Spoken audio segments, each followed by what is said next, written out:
आज हम मुस्लिम family laws ordinance 1961 के सेक्शन 4 को समझने की कोशिश करेंगे, क्योंकि ये बहुत इम्पोर्टेंट है। सक्सेशन से मुतल्लक ये सेक्शन है और इसके मुतल्लक काफ़ी कन्फ्यूजन पाई जाती है और काफ़ी केसेस भी है अदालतों में जो है वो फाइल हो रहे हैं। तो आज इस पे बात करते हैं और इसको समझने की कोशिश करते हैं कि ये सेक्शन 4 जो है मुस्लिम फैमिली लॉज ऑर्डिनेंस 1961 का, ये क्या है और इसकी एप्लीकेशन कैसे होनी है, ये अप्लाई कैसे होगा। इसको पढ़ने से पहले इसमें एक लफ्ज़ आएगा जिसे प्रोपोजिटस कहते हैं, तो इसको समझना चाहिए हमें। प्रोपोजिटस का मतलब होता है ऐसा शख्स जिसकी आगे वरासत ओपन होनी है, जिसकी सक्सेशन ओपन होनी है, यानी उसके फौत होने के बाद।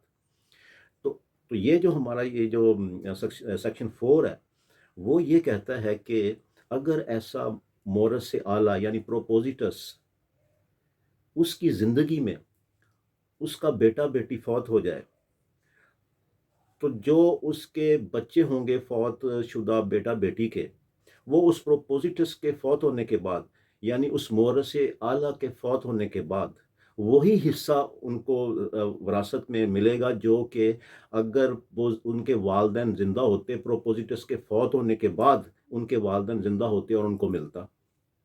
वालिद साहब को जो हिस्सा मिलना था या वालदा को जो हिस्सा मिलना था, लेकिन वालिद वालदा तो फौत हो गए और वो दादा दादी या नाना नानी की ज़िंदगी में फौत हो गए।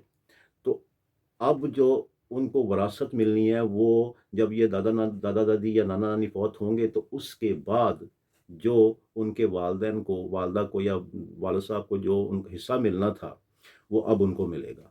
लेकिन इसमें एक लॉ पॉइंट बहुत ज़रूरी है नोट करना, कि ये जो उसके जो भी उसके नवासा नवासी या पोता पोती होंगे, ये सिर्फ वो उनको मिलेगा जो उसकी ज़िंदगी में ज़िंदा थे।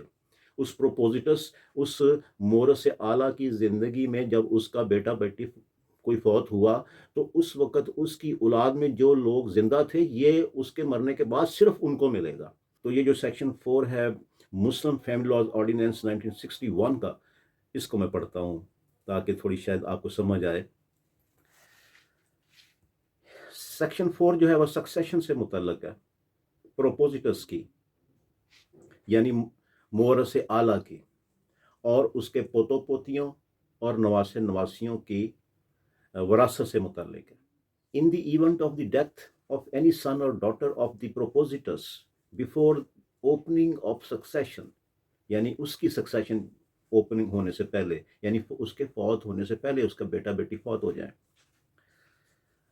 द चिल्ड्रन ऑफ सच सन और डॉटर, तो जो बेटा बेटी फौत हुए थे उनके चिल्ड्रन, उनके बच्चे, इफ एनी, कोई भी अगर कोई है तो, लिविंग एट दैट टाइम, जो उस वक्त जिंदा हैं उसके, उस फौत होने वाले के बच्चे बच्चियां, यानी कि उस प्रोपोजिटस के, उस मुवारिस आला के पोते पोतियां या नवासे नवासियां, living at the time the succession opens, shall per stripes receive a share equivalent to the share which such son or daughter, as the case may be, would have received if alive।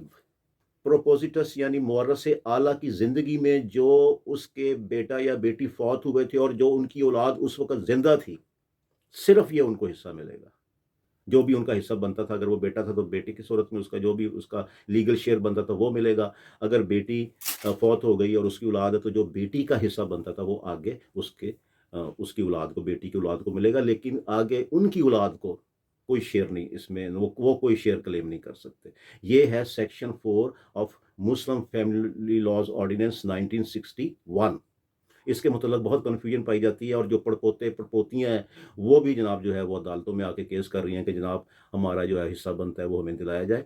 ऐसा कोई नहीं है। Supreme court तक ने इसमें जो है वो अपना ये डिक्लेयर कर दिया है कि सिर्फ जो उस वक़्त जो मुवर्रिस आला की ज़िंदगी में जब उसका बेटा बेटी फौत हुए और जो उनकी औलाद वहाँ उस वक़्त ज़िंदा थी, ये सिर्फ उनको मिलेगा, बाकी किसी को नहीं मिलेगा।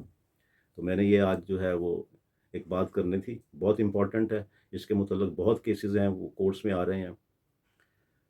तो मेरा नाम है Agha Zafar advocate. I am from Lahore. अस्सलाम वालेकुम।